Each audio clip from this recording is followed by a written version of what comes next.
હનુમાન ચારિત્ર યુવા કથા એ એક માત્ર કથા નથી, એ યુવાનોના પ્રેરણા સ્ત્રોત છે.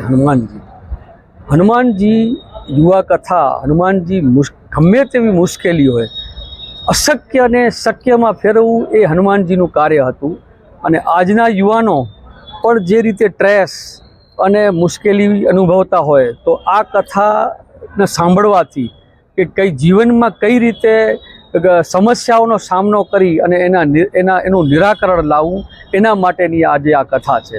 એટલે હનુમાન ચારિત્ર યુવા કથા રાજગોર હરિશંકર દેવજી અજાણી ફાઉન્ડેશન દ્વારા આયોજિત અને એના યજમાન પદે હરિશંકર દેવજી અજાણી પરિવાર અને ખાનજી દેવજી રાબડિયા પરિવાર દ્વારા યોજાય છે. અને 6 તારીખથી આ કથા પ્રારંભ થાય છે. 12 તારીખ સુધી રાત્રે 8:30થી 11:30નો એનો સમય રહેશે. કચ્છની પ્રજાને અને ખાસ કરીને તો આજે આ કથાનું આયોજનનો મુખ્ય હેતુ કે જે યુવાન ભટકી રહ્યું છે, તે યુવાન સનાતન ધર્મ છે એને અનુસરે અને ધર્મનું પાલન કરે અને હનુમાનજીના જીવનમાંથી કંઈક ને કંઈક શીખે કે મુશ્કેલીઓમાંથી પણ કેમ રસ્તો કાઢવો, અશક્યનું કેમ શક્યમાં ફેરવવું, એ હેતુથી જ આજની કથા અમે કરાવીએ છીએ. કથા 7 દિવસ ચાલશે, રોજ રાત્રે 8:30 વાગે, જેથી દરેક યુવાનો અને દરેક લોકો કથાનો લાભ લઈ શકે. એટલે રાત્રે 8:30થી 11:30 સુધીનો કથાનો સમય રહેશે ટીન સિટી ગ્રાઉન્ડમાં.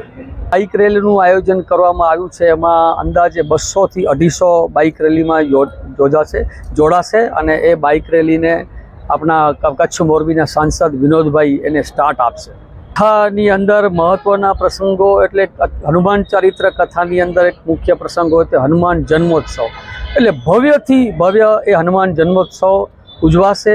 પછી કથાના પ્રથમ દિવસે આપણે પોથી યાત્રાનું આયોજન કર્યું છે. એમાં હનુમાન સેના બાલિકાઓ કળશ લઈને નીકળશે. પછી આખી બેન્ડ પાર્ટી, જે મહિલા બેન્ડ પાર્ટી છે, એ મહિલા બેન્ડ પાર્ટી હશે. 5 જેટલી વેન્ટેજ કારો હશે, ઊંટગાડી, બળદગાડી. આના જે પોથી યાત્રા છે એના મુખ્ય હશે. અને કથા દરમિયાન 10,000 કિલો ફળથી આપણે હનુમાનજીનો ફળોત્સવ, જે ફળનો અન્નકૂટ ઉજવશું અને એમાં 10,000 કિલો અલગ અલગ જે સિઝનેબલ ફળો રહેશે. ભુજ મધ્યે હનુમાન ચરિત્ર યુવા કથાનું 7 દિવસનું આયોજન કરવામાં આવ્યું છે. પૂજ્ય વક્તાશ્રી હરિપ્રકાશ મારા સ્વામીજીના નેતૃત્વમાં આ કથાનું રસપાન થશે. 8:30થી રાત્રે 11 વાગ્યા સુધી આ કથાનું આયોજન ભુજ મધ્યે ટેન્ટ સિટીમાં કરવામાં આવ્યું છે.